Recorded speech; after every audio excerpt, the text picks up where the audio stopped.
Friends, ಎಲ್ಲರೂ ಹೇಗಿದ್ದೀರಾ? ನಾನು ಕೂಡ ತುಂಬ ಚೆನ್ನಾಗಿದ್ದೀನಿ. ನೀವೆಲ್ಲರೂ ತುಂಬ ಚೆನ್ನಾಗಿದ್ದೀರಾ ಅಂತ ಇವತ್ತಿನ ವಿಡಿಯೋ ಸ್ಟಾರ್ಟ್ ಮಾಡ್ತಾ ಇದ್ದೀನಿ. ಅದಕ್ಕಿಂತ ಮುಂಚೆ ಯಾರು ವಿಡಿಯೋ ನೋಡ್ತಾ ಇದ್ದೀರೋ ಪ್ಲೀಸ್ ಒಂದು ಲೈಕ್ ಮಾಡ್ಕೊಳ್ಳಿ, ಹಾಗೆ ಹೊಸಬ್ರಾಗಿದ್ದರೆ ಸಬ್ಸ್ಕ್ರೈಬ್ ಮಾಡ್ಕೊಳ್ಳಿ, ಇಷ್ಟ ಆದರೆ ಶೇರ್ ಮಾಡಿ ಅಂತ ಹೇಳ್ತಾ ಬನ್ನಿ ಇವತ್ತಿನ ವ್ಲಾಗ್ ಒಳಗಡೆ ಹೋಗೋಣ. ಇವತ್ತಿನ ದಿನ ಬಂದು ಸೋಮವಾರ ಆಗಿದೆ. ಸೋಮವಾರ ಅಂದರೆ ಎಲ್ಲರಿಗೂ ಗೊತ್ತು, ಥರ ಹಿಂಸೆ ದಿನ ಅಂದ್ಕೊಬೋದು. ಯಾಕಂದರೆ ಸಂಡೇ ಎಲ್ಲ ಫ್ರೀಯಾಗಿರ್ತೀವಿ. ಸೋಮವಾರ ಆದರೆ ಪ್ಯಾಕ್ ಮಾಡಬೇಕು, ಮಕ್ಕಳನ್ನ ಸ್ಕೂಲಿಗೆ ಕಳಿಸ್ಬೇಕು, ಎಷ್ಟು ಕೆಲಸ ಇರುತ್ತೆ ಅಲ್ವಾ. ಅದಕ್ಕೋಸ್ಕರ ನಾನು ಇವತ್ತು ದೋಸೆ ಮಾಡ್ಕೊಳ್ತಾ ಇದ್ದೀನಿ. ಯಾಕಂದರೆ ತಿಂಡಿ ಒಂದು ಬೇಗ ಆದರೆ ಎಲ್ಲ ಕೆಲಸನೂ ಬೇಗ ಆದಂಗೆ. ಸೋಮವಾರ ಸ್ವಲ್ಪ ಬ್ಯುಸಿ ಡೇನೇ ಅನ್ಬೋದು. ಭಾನುವಾರ ಎಲ್ಲ ಫ್ರೀಯಾಗಿದ್ದು ಸೋಮವಾರ ಒಂದೇ ಸಮ ಕೆಲಸ ಮಾಡಬೇಕು ಅಂದರೆ ಸ್ವಲ್ಪ ಎಲ್ಲರಿಗೂ ಕಷ್ಟನೇ ಆಗುತ್ತೆ. ಈ ಥರ ನಿಮಗೂ ಅನ್ನಿಸ್ಬೋದಲ್ಲ? ಅನಿಸಿದ್ರೆ ಕಮೆಂಟ್ ಮಾಡಿ. ನನಗದು ಸೋಮವಾರ ಅಂದರೆ ಒಂಥರ ಹಿಂಸೆ ದಿನ. ಯಾಕಂದರೆ ವಾರ ಪೂಜೆ ಅದು ಇದು ಅನ್ನೋಷ್ಟರಲ್ಲೇ ದಿನ ಪೂರ್ತಿ ಬ್ಯುಸಿಯಾಗಿ ಹೋಗ್ಬಿಡ್ತೀನಿ. ಇವತ್ತಿನ ತಿಂಡಿಗೆ ದೋಸೆ ಮತ್ತು ಮಸೊಪ್ಪು ಸಾಂಬಾರು ಕೂಡ ಮಾಡಿದ್ದೆ. ಸಾಂಬಾರು ರೆಸಿಪಿ ತುಂಬ ಸಲ ತೋರಿಸಿದ್ದೀನಿ, ಅದಕ್ಕೋಸ್ಕರ ನಾನು ತೋರ್ಸೋಕ್ಕೆ ಹೋಗಲಿಲ್ಲ ಸಾಂಬಾರನ್ನೆಲ್ಲ. ಹಾಗೆಯೇ ಇವತ್ತು ನನ್ನ ಮಗನಿಗೆ ಸಂಕ್ರಾಂತಿ ಹಬ್ಬದ ಸ್ಪೆಷಲಾಗಿ ಡ್ರೆಸ್ ಹೇಳಿದರು. ಇವತ್ತು ಅವ್ರ ಸ್ಕೂಲಲ್ಲಿ ಸಂಕ್ರಾಂತಿ ಹಬ್ಬ ಸೆಲೆಬ್ರೇಷನ್ ಮಾಡ್ತಾರೆ. ಅದಕ್ಕೋಸ್ಕರನೇ ಅವ್ರಿಗೆ ಈ ಥರ ಪಂಚೆ ಶರ್ಟು ಎಲ್ಲ ಹಾಕೊಂಡು ಬರೋಕ್ಕೆ ಹೇಳಿದರು. ನನಗಂತೂ ಎಷ್ಟು ಸಲ ಉಡಿಸ್ದೆ ಅಂದರೆ ನನಗೆ ಬರ್ತಾಯಿಲ್ಲ ಪಂಚೆ ಉಡಿಸೋದಕ್ಕೆ. ಯೂಟ್ಯೂಬಲ್ಲಿ ನೋಡೋಣ ಅಂದರೆ ಟೈಮ್ ಅದು ಹೆಂಗೆ ಹೋಗ್ತಾಯಿದೆ ಅಂತಲೇ ಗೊತ್ತಿಲ್ಲ. ಹಂಗೂ ಹಿಂಗೂ ಅಡ್ಜಸ್ಟ್ ಮಾಡಿ ಉಡಿಸ್ಕೊಟ್ಟೆ. ತುಂಬ ಚೆನ್ನಾಗಿ ಕಾಣ್ತಾ ಇದ್ದ. ಅವ್ರ ಸ್ಕೂಲಲ್ಲಿ ಯಾವ ಥರ ಅಂದರೆ ಗೆಣಸು, ಕಡಲೆಕಾಯಿ, ಕಬ್ಬು ಎಲ್ಲ ಇಟ್ಬಿಟ್ಟು ಪೂಜೆ ಮಾಡ್ತಾರೆ. ಅಲ್ಲಿ ಆ ವಿಡಿಯೋ ಕ್ಲಿಪ್ಪಿಂಗ್ ಸಿಕ್ಕಿದ್ರೆ ನಾನು ನಿಮ್ಗೆ ಖಂಡಿತ ಶೇರ್ ಮಾಡ್ತೀನಿ. ನಾನು ಕೇಳಿದ್ದೆ ಆಲ್ರೆಡಿ ಅವ್ರನ್ನ, ಇದ್ದರೆ ಅದನ್ನು ಕಳಿಸ್ಕೊಡಿ ಅಂತ. ಬಟ್ ಇನ್ನೂ ಸ್ಕೂಲಿಂದ ಕಳಿಸಿಲ್ಲ. ಫೋಟೋಸ್ ಮಾತ್ರ ಬಂದಿದೆ, ಆದರೆ ಲಾಸ್ಟಲ್ಲಿ ಅಪ್ಲೋಡ್ ಮಾಡ್ತೀನಿ ಫೋಟೋಸ್ ಮಾತ್ರ. ಸ್ಕೂಲಲ್ಲಿ ತುಂಬ ಚೆನ್ನಾಗಿ ಸೆಲೆಬ್ರೇಷನ್ ಮಾಡ್ತಾರೆ ಅವ್ರ ಸ್ಕೂಲಲ್ಲಿ. ಹಾಗೆ ಇವತ್ತು ಮಗಳು ಹೋಗ್ತಾ ಇಲ್ಲ. ಯಾಕಪ್ಪ ಅಂದರೆ ಇವತ್ತು ಅವಳಿಗೆ ಸ್ವಲ್ಪ ಮೈಗೆ ಹುಷಾರಿಲ್ಲ, ಅದಕ್ಕೋಸ್ಕರ ಹೋಗ್ತಾ ಇಲ್ಲ. ಇನ್ನು ನಾಳೆ ಹಬ್ಬ ಆಗಿರೋದ್ರಿಂದ ಹಬ್ಬದ ಪ್ರಿಪ್ರೇಷನ್ ಕೂಡ ಇತ್ತು. ಸರಿ, ಆ ಸ್ಕೂಲಲ್ಲೂ ಇವತ್ತೇನು ಲೆಸನ್ ಏನು ಮಾಡಲ್ಲ ಅಂತ ಕೂಡ ಹೇಳಿರೋದಕ್ಕೆ ಸರಿ ಇವತ್ತು ಉಳ್ಕೊಂಡಿದ್ದಾಳೆ. ಈಗ ನನ್ನ ಮಗ ಪೂರ್ತಿಯಾಗಿ ರೆಡಿ ಆಗಿದ್ದಾನೆ. ಈಗ ಅವ್ನು ತಿಂಡಿ ತಿಂದುಬಿಟ್ಟು ಹೊರಡಬೇಕು. ಹೊರಟೆಲ್ಲ ಆದಮೇಲೆ ನನಗೊಂದು ಪಾರ್ಸಲ್ ಬಂತು ಮೀಶೋದಿಂದ. ನನಗೆ ಗೊತ್ತಿರಲಿಲ್ಲ ಏನಪ್ಪ ಅಂತ ತುಂಬ ತಲೆ ಕೆಡಿಸ್ಕೊಂಡೆ. ಸರಿ ಪಟ್ ಅಂತ ಓಪನ್ ಮಾಡಿಬಿಡೋಣ ಅಂತ ಓಪನ್ ಮಾಡಿದೆ. ಸ್ಲಿಪ್ಪರು. ನಾನು ಆಗಲೇ ಇದನ್ನು ಬುಕ್ ಮಾಡಿಬಿಟ್ಟು ಒಂದು ವಾರ ಆಗೋಗ್ಬಿಟ್ಟಿದ್ದು, ಮರ್ತೋಗ್ಬಿಟ್ಟಿದ್ದೀನಿ. ಮಾಡಿದ್ದೀನೋ ಮಾಡಿಲ್ಲ ಅಂದ್ಕೊಂಡೇ ಇದ್ದೆ. ಬಟ್ ಇವಾಗ ಬಂತು, ತುಂಬ ಚೆನ್ನಾಗಿತ್ತು. ನನಗೆ ಸಿಕ್ಕಾಪಟ್ಟೆ ಇಷ್ಟ ಆಯಿತು. ಇದನ್ನು ನೋಡಿಬಿಟ್ಟು ನನ್ನ ಮಗಳು ಕೂಡ ನನಗೆ ಕೊಡು ಅಂತ ಇದ್ಲು. ಸರಿ ಏನಕ್ಕಪ್ಪ ತರಿಸ್ಕೊಂಡೆ ಅಂದರೆ ಈಗಂತೂ ವಿಪರೀತ ಚಳಿಯಾಗೋಗ್ಬಿಟ್ಟಿದೆ. ಮನೆಯಲ್ಲಿ ಬೆಳಗ್ಗೆ ಹೊತ್ತಂತೂ ನೆಲದಲ್ಲಿ ಕಾಲಿಡೋದಕ್ಕೆ ಆಗಲ್ಲ. ಅದಕ್ಕೋಸ್ಕರ ಮನೇಲಿ ಹಾಕ್ಕೊಳ್ಳೋದಕ್ಕೆ ಅಂದ್ಬಿಟ್ಟು ಸ್ಲಿಪ್ಪರ್ ತರಿಸ್ಕೊಂಡೆ. ಇದ್ರ ಪ್ರೈಸ್ ಬಂದು ತುಂಬ ದೊಡ್ಡ ಪ್ರೈಸ್ ಏನಿಲ್ಲ, 140 ರೂಪಾಯಿ ಅಷ್ಟೇ. ತುಂಬ ಚೆನ್ನಾಗಿದೆ ಕ್ವಾಲಿಟಿ ಮಾತ್ರ. ಕಾಲಿಟ್ಟರೆ ಮಾತ್ರ ಒಳ್ಳೆ ಹತ್ತಿಯಲ್ಲಿ ಕಾಲಿಟ್ಟಂಗಿತ್ತು. ನನಗಂತೂ ಸಿಕ್ಕಾಪಟ್ಟೆ ಇಷ್ಟ ಆಯಿತು. ಅದರಲ್ಲೂ ನನ್ನ ಮಗಳು ಕೂಡ ನನಗೊಂದು ಆರ್ಡ್ರ್ ಮಾಡಿಕೊಡಮ್ಮ ಅಂದಿದ್ದಾಳೆ. ಮನೇಲಿರಲ್ಲ ಏನಿಲ್ಲ, ಅವ್ರು ಇರೋದೇ ಒಂದು 4 ಅವರ್ಸ್ ಇರ್ತಾರೆ ಅಷ್ಟೇ. ಅದನ್ನು ಸೋಫಾ ಮೇಲೆ ಕೂತಿರ್ತಾರೆ. ಅದಕ್ಕೆ ಯಾಕೆ ಸ್ಲಿಪ್ಪರು ಅಂದ್ಬಿಟ್ಟು ನಾನೇ ಬೇಡ ಅಂದಿದ್ದೀನಿ. ಈಗ ಇದೆಲ್ಲ ಮುಗಿಸ್ಕೊಂಡಿದ್ದ ನಂತರ ಸ್ವಲ್ಪ ತಲೆ ಕೂದಲೆಲ್ಲ ಸ್ವಲ್ಪ ರಫ್ ಆಗಿದೆ. ಯಾಕಂದರೆ ಒಂದು ಸ್ವಲ್ಪ ದಿನದಿಂದ ಹುಷಾರಿಲ್ಲದೆ ಇರೋ ಕಾರಣಕ್ಕೆ ನಾನು ತಲೆಗೆ ಎಣ್ಣೆನೇ ಹಾಕಿಲ್ಲ. ಅದಕ್ಕೋಸ್ಕರ ಇವತ್ತು ಸ್ವಲ್ಪ ಏರ್ ಪ್ಯಾಕ್ ಮಾಡ್ಕೊಳ್ಳೋಣ ಅಂದ್ಬಿಟ್ಟು ದಾಸವಾಳದ ಎಲೆ ಮತ್ತು ದಾಸವಾಳದ ಹೂವು ಕೂಡ ತೊಗೊಂಡಿದ್ದೀನಿ. ಇದು ನಮ್ಮ ಗಿಡದಲ್ಲೇ ಬಿಟ್ಟಿದ್ದು, ಮೇಲೆ ಹೂವು ಬಿಟ್ಟಿತ್ತು. ನಾನು ಮುಂದೆ ಪಾಟ್ಗಳಲ್ಲಿ ದಾಸವಾಳದ ಗಿಡಗಳು ಹಾಕಿದ್ದೀನಲ್ಲ, ಅದರಲ್ಲಿ ಎಲೆ ಮಾತ್ರ ತುಂಬ ಚೆನ್ನಾಗಿ ಚಿಗುರ್ತಾ ಇದೆ. ಅದನ್ನೇ ತೊಗೊಂಡಿದ್ದೀನಿ. ಮನೆಯಲ್ಲಿರೋ ಇಂಗ್ರೀಡಿಯೆಂಟ್ಸೇ, ಮನೆ ಹತ್ರ ನಾವು ಇದೆಲ್ಲ ಕಾಮನಾಗಿ ಹಾಕ್ಕೊಂಡೇ ಇರ್ತೀವಲ್ವ. ಎಷ್ಟಿರುತ್ತೋ ಅಷ್ಟೇ ತೊಗೊಂಡ್ರೆ ಸಾಕು. ತುಂಬ ಜಾಸ್ತಿ ಎಲ್ಲ ತೆಗೆದು ಇಟ್ಕೊಂಡು ಬೇಡ. ನಮಗೆ ಎಷ್ಟು ಬೇಕೋ ಆ ಟೈಮ್ಗೆ ಅಷ್ಟು ಕಿತ್ಕೊಂಡು ಈಗ ಇದನ್ನೆಲ್ಲ ತೊಳೆದು ಒಂದು ತಟ್ಟೆಯಲ್ಲಿ ಇಟ್ಕೊಂಡಿದ್ದೀನಿ. ಹಾಗೆ ಕರಿಬೇವಿನ ಸೊಪ್ಪು ಅಷ್ಟೇ, ಇದನ್ನು ಅಷ್ಟೇ ಚೆನ್ನಾಗಿ ತೊಳ್ಕೊಂಡು ಕವರಲ್ಲಿ ಹಾಕಿ ಇಟ್ಕೊಂಡಿದ್ದೆ. ನಾನು ಈ ಥರ ಕಡ್ಡಿ ಸಮೇತನೇ ಫ್ರಿಡ್ಜಲ್ಲಿ ಇಟ್ಕೊಳ್ತೀನಿ. ಯಾಕಂದರೆ ತುಂಬ ಫ್ರೆಶ್ ಆಗಿರುತ್ತೆ. ಒಂದು 15-20 ಡೇಸ್ವರೆಗೂ ಫ್ರೆಶ್ ಆಗಿರುತ್ತೆ. ಈ ಥರ ಎಲ್ಲ ಬಿಡಿಸಿ ಫಸ್ಟೇ ಇಟ್ಕೊಂಡ್ಬಿಟ್ಟೆ ಅಂದರೆ ಒಂದೊಂದು ಎಲೆ ಕೊಳ್ತೋಗ್ಬಿಡುತ್ತೆ, ಒಂದೊಂದು ಎಲೆ ಚೆನ್ನಾಗಿರುತ್ತೆ. ಅದಕ್ಕೋಸ್ಕರ ನಾನು ಕಡ್ಡಿ ಸಮೇತನೇ ಇಟ್ಕೊಂಡಿರ್ತೀನಿ. ಹಾಗೆಯೇ ಒಂದು ಸ್ವಲ್ಪ ಮೆಂತ್ಯ ಕಾಳು ಹಾಕ್ಕೊಳ್ತಾ ಇದ್ದೀನಿ. ನೆನೆಸಿ ಕೂಡ ಹಾಕ್ಕೊಳ್ಬೋದು, ಇಲ್ಲ ಇನ್ಸ್ಟೆಂಟಾಗೆ ಮಾಡ್ಕೊಳ್ಬೇಕು ಅಂದರೆ ಈ ಥರನೇ ಡೈರೆಕ್ಟಾಗಿ ಹಾಕ್ಕೊಳ್ಬೋದು. ಇದನ್ನು ಒಂದು ಮಿಕ್ಸಿ ಜಾರ್ಗೆ ಹಾಕ್ಕೊಂಡು ಫಸ್ಟು ಕ್ಲೀನಾಗಿ ತರ್ತರಿಯಾಗಿ ಪೌಡ್ರ್ ಮಾಡ್ಕೊಳ್ತೀನಿ. ಅದಕ್ಕೆ ಸ್ವಲ್ಪ ಮೊಸರು ಆ್ಯಡ್ ಮಾಡ್ಕೊಳ್ತೀನಿ. ಇದಕ್ಕೆ ನೀರು ಒಂಚೂರು ಆ್ಯಡ್ ಮಾಡಲ್ಲ. ನಿಮಗೆ ಬೇಕು ಅಂದರೆ ಮೊಸರು ಕೂಡ ಆ್ಯಡ್ ಮಾಡ್ಕೊಳ್ಬೋದು. ನೀರು ಬರೀ ನೀರಲ್ಲಿ ಕೂಡ ಮಾಡ್ಕೊಳ್ಬೋದು. ಆದರೆ ಮೊಸರು ಹಾಕಿದ್ರೆ ಕೂದಲು ತುಂಬ ಸಾಫ್ಟಾಗಿ ಮತ್ತು ತುಂಬ ಎಲ್ತಿಯಾಗಿ ಬೆಳೆಯುತ್ತೆ. ಅಂದರೆ ಮೊಸರು ಕೂದಲು ಬೆಳೆಯೋದಕ್ಕೆ ಒಂದು ತುಂಬ ಯೂಸ್ ಆಗಿರೋವಂಥದ್ದು. ಇದರಲ್ಲಿರೋ ಇಂಗ್ರೀಡಿಯೆಂಟ್ಸ್ ಎಲ್ಲ ಬೆಲೆ ನಿಮಗೆ ಗೊತ್ತೇ ಇದೆ. ಅಂದರೆ ಬೆಲೆ ಅನ್ನೋದಕ್ಕಿಂತ ಇದು ಯಾವ ಥರ ಯೂಸ್ ಮಾಡಬೇಕು, ಇದರಿಂದ ಎಷ್ಟೆಷ್ಟು ನಮ್ಮ ಮತ್ತು ಕೂದಲುಗಳಿಗೆ ಯೂಸ್ ಆಗುತ್ತೆ ಅಂತ ನಿಮಗೆ ಎಷ್ಟೋ ವಿಡಿಯೋದಲ್ಲಿ ಹೇಳಿದ್ದಾರೆ. ಅದಕ್ಕೆ ನಾನು ಫಸ್ಟಿಂದ ಏನು ಹೇಳೋಕ್ಕೋಗಲ್ಲ, ಗೊತ್ತಿರೋ ವಿಷಯನೇ ತುಂಬ ಹೇಳ್ತಾಯಿದ್ರೆ ಬೋರ್ ಆಗೋಗ್ಬಿಡುತ್ತೆ ಅಂತ. ಈಗ ಒಂದ್ಸಲಿ ಗ್ರೈಂಡ್ ಮಾಡ್ಕೊಂಡಿದ ನಂತರ ಮನೆ ಮುಂದೆನೇ ಇರೋ ಅಲೋವೆರಾ ಜೆಲ್ ಇದ್ದರೆ ಹಾಕ್ಕೊಳ್ಳಿ, ಇಲ್ಲ ಅಂದರೆ ಪರವಾಗಿಲ್ಲ. ಇದು ಫ್ರೆಶ್ ಆಗಿರೋದ್ರಿಂದ ತುಂಬ ಕೂದಲಿಗೆ ಒಳ್ಳೆಯದಾಗುತ್ತೆ. ಸ್ವಲ್ಪನೇ ತೊಗೊಂಡಿದ್ದೀನಿ, ಒಂದು 2 ಸ್ಪೂನಷ್ಟು ತೊಗೊಂಡಿದ್ದೀನಿ. ಮನೆ ಹತ್ರ ಇರೋದೇ ಅಲ್ವಾ, ಸ್ವಲ್ಪನೇ ಮುರ್ಕೊಂಡ್ರೆ ಆಯಿತು. ಇದನ್ನು ಏನಿಲ್ಲ ಅಂದ್ರೂ ವಾರಕ್ಕೆ 1 ಸಲ, ತಿಂಗಳಿಗೆ ಒಂದು 3 ಸಲಿಯನ್ನು ಹಾಕ್ಕೊಳ್ಳಿ, ತುಂಬ ಚೆನ್ನಾಗಿ ಬರುತ್ತೆ.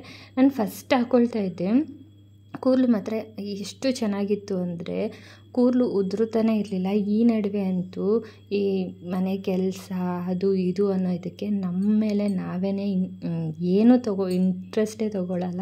ಫಸ್ಟ್ ಮನೆ ಕೆಲಸ ಆಗಲಿ, ಫಸ್ಟ್ ಅಡುಗೆ ಆಗಲಿ, ಫಸ್ಟ್ ಮನೆ ನೋಡೋಣ, ಮಕ್ಕಳು ಬರೋದು ನೋಡೋಣ ಅಂದ್ಬಿಟ್ಟು ನಮ್ಮ ಮೇಲೆ ನಮಗಿರೋ ಇಂಟ್ರೆಸ್ಟ್ಗಳೇ ಹೊರ್ಟೋಗ್ಬಿಟ್ಟಿದೆ. ಏನು ಅಂತ ಗೊತ್ತಿಲ್ಲ, ಎಲ್ಲರಿಗೂ ಹೀಗೆ ಅನಿಸುತ್ತೆ ನಾವು. ಈಗ ಇದನ್ನು ಗ್ರೈಂಡ್ ಮಾಡ್ಕೊಂಡಿದ ನಂತರ ನಾನು ನೀರೇನೂ ಹಾಕಿಲ್ಲ, ಬೇಕು ಅಂದರೆ ಇನ್ನು ಸ್ವಲ್ಪ ಮೊಸರು ಹಾಕ್ಕೊಂಡು ಕ್ಲೀನಾಗಿ ಗ್ರೈಂಡ್ ಮಾಡ್ಕೊಂಡಿದ ನಂತರ ಒಂದು ಬಟ್ಟೆ ಸಹಾಯದಿಂದ ಇದನ್ನು ಶೋಧಿಸ್ಕೊಳ್ತೀನಿ.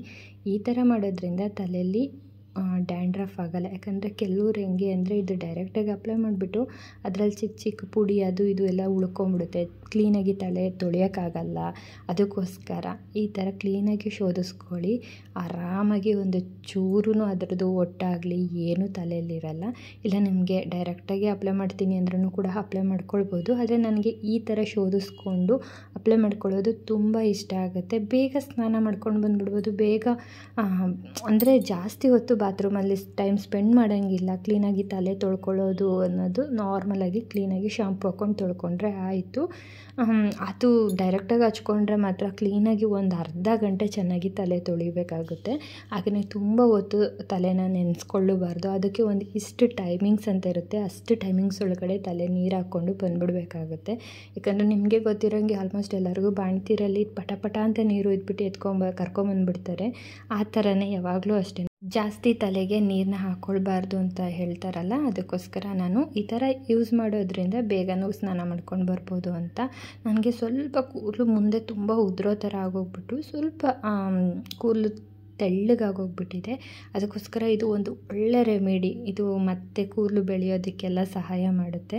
ಮತ್ತು ಕೂದಲು ಅರ್ಧದಲ್ಲೇ ಬೆಳೆದು ನಿಂತಿದೆಯಲ್ಲ, ಅದಕ್ಕೂ ಕೂಡ ತುಂಬ ಹೆಲ್ಪ್ ಆಗುತ್ತೆ. ಇದು ನಿಮಗೆ ಇಷ್ಟ ಇದ್ದರೆ, ನಿಮಗೆ ಸ್ಮೆಲ್ ಆಗುತ್ತೆ ಅನ್ನೋಂಗಿದ್ರೆ ಮೊಟ್ಟೆ ಕೂಡ ಹಾಕ್ಕೊಳ್ಳಿ, ಸಿಕ್ಕಾಪಟ್ಟೆ ಒಳ್ಳೆಯದು. ಅದು ಕೂದಲಂತೂ ಬೇಗನೆ ಬೆಳೆಯುತ್ತೆ. ಅದು ವಿಡಿಯೋ ನಿಮಗೆ ಬೇಕು, ಮೊಟ್ಟೆ ಹಾಕಿ ಯಾವ ಥರ ಯೂಸ್ ಮಾಡೋದು ಅಂದರೆ ಅದು ಒಂದು ವಿಡಿಯೋ ಮಾಡ್ತೀನಿ, ಬೇಕು ಅಂದರೆ ಕಮೆಂಟ್ ಹಾಕಿ.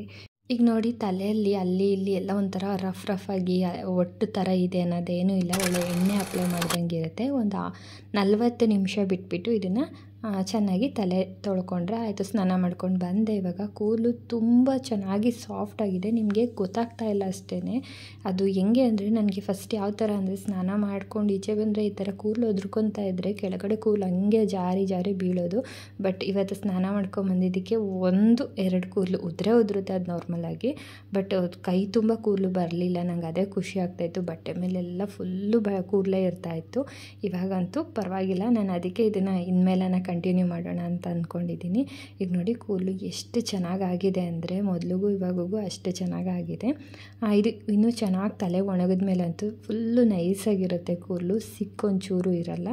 ಈಗ ಎಲ್ಲ ಹಾಕಿದ ನಂತರ ಪೂಜೆಗೆ ರೆಡಿ ಮಾಡ್ಕೊಳ್ತಾ ಇದ್ದೀನಿ. ಇವಾಗ ಟೈಮ್ ಬಂದು ಎಷ್ಟಾಗಿದೆ ಗೊತ್ತಾ? ಕರೆಕ್ಟಾಗಿ 3 ಗಂಟೆ ಆಗಿದೆ.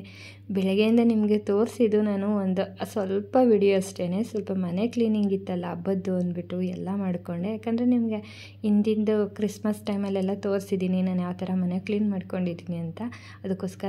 ಅದಕ್ಕೋಸ್ಕರ ಅದನ್ನೆಲ್ಲ ತೋರ್ಸೋಕ್ಕಾಗಲಿಲ್ಲ.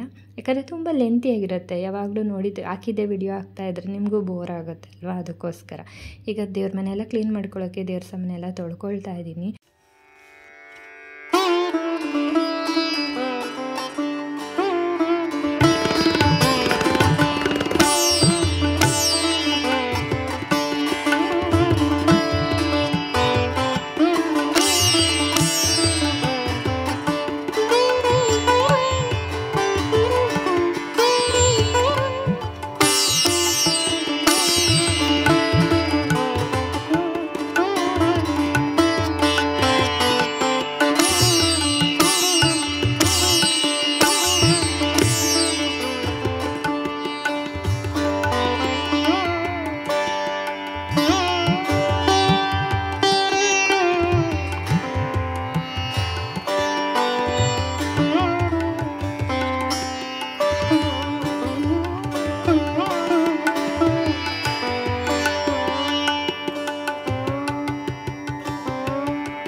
ಈಗ ಟೈಮ್ ಬಂದು 5:30 ಆಗಿದೆ. ಈಗ ಪೂಜೆ ಎಲ್ಲ ರೆಡಿ ಮಾಡ್ಕೊಂಡಿದ್ದೀನಿ.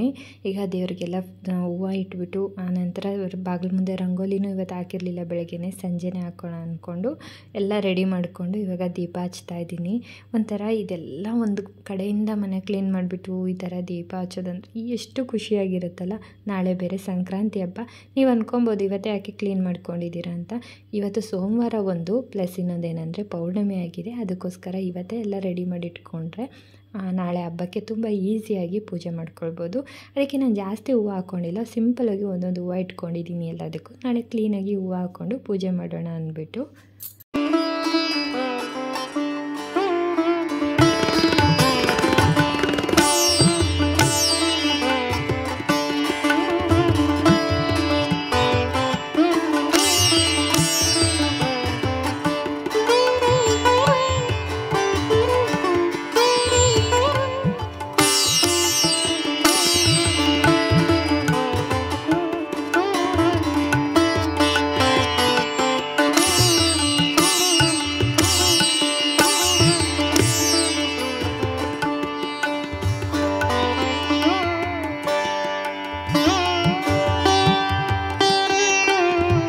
ಈಗ ಪೂಜೆ ಎಲ್ಲ ಮುಗಿಸ್ಕೊಂಡೆ, ಮಂಗಳಾರತಿ ಕೂಡ ಮಾಡಿಕೊಂಡು ಆನಂತರ ಒಂದು 10 ನಿಮಿಷ ದೇವ್ರ ಮನೆಯಲ್ಲೇ ಕೂತ್ಕೊಳ್ತೀನಿ. ನನಗೆ ಒಂಥರ ಸಮಾಧಾನ ಆಗುತ್ತೆ. ಒಂದು 10 ನಿಮಿಷ ದೇವ್ರ ಮನೆಯಲ್ಲೇ ಕೂತ್ಕೊಂಡ್ರೆ ಏನೋ ಒಂಥರ ಮೈಂಡ್ ಫ್ರೀ ಆದಂಗೆ ಆಗುತ್ತೆ. ಬೆಳಗ್ಗೆಯಿಂದ ಎಷ್ಟು ಕೆಲಸ ಮಾಡಿರ್ತೀನಲ್ಲ, ಅಷ್ಟು ಕೆಲಸನೂ ಏನೂ ಅಲ್ಲ ಈ ಟೈಮಲ್ಲಿ ಅನ್ನಿಸ್ಬಿಡುತ್ತೆ.